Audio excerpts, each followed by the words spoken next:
We're at a place called Holton Lee. Used to be called East Holton Farm. And this is the oldest continuously inhabited place in the parish. It was mentioned in the Domesday Book, 1086. So we know from that evidence that the people were living here. And the Bournemouth excavators and we also have found the physical evidence of people living here in the medieval period.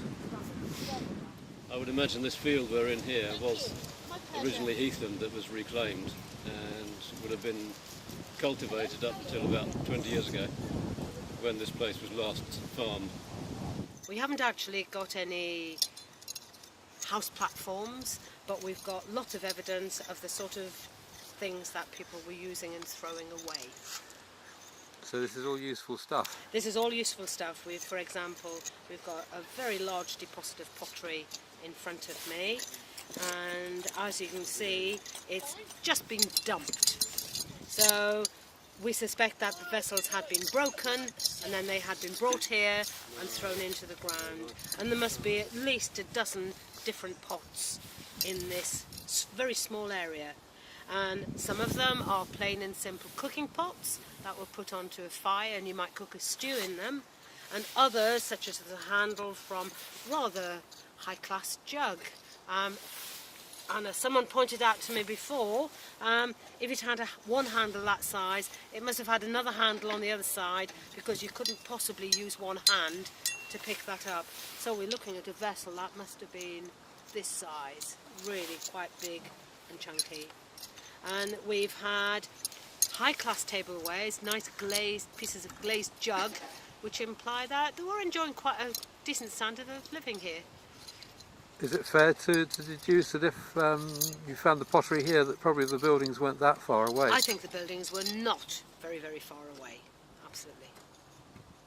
It wouldn't make sense to carry the rubbish, would it? People are intrinsically very lazy, and they will do the minimum amount of work.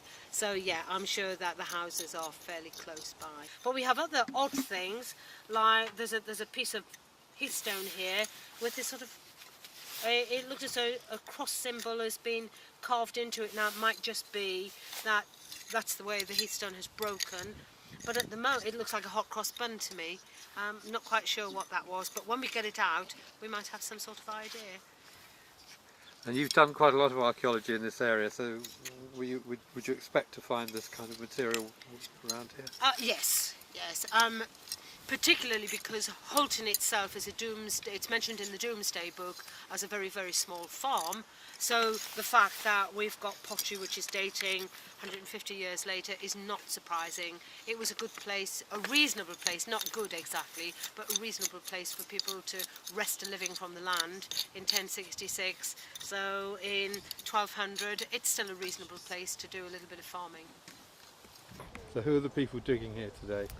Today, well, we have Lillian Ladle, who's the director, who's a local archaeologist, actually lives in Sandford.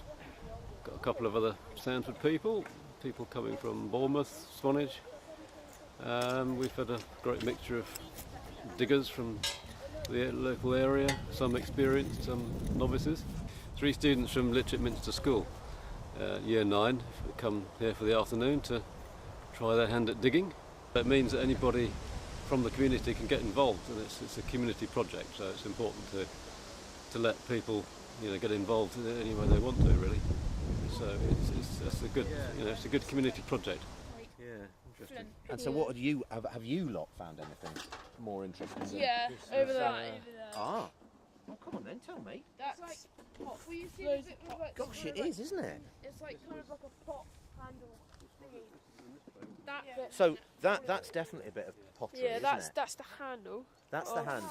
It's obviously a huge handle, so it's a big pot. It's a big pot. And So, they're but big obviously you're not going to be here to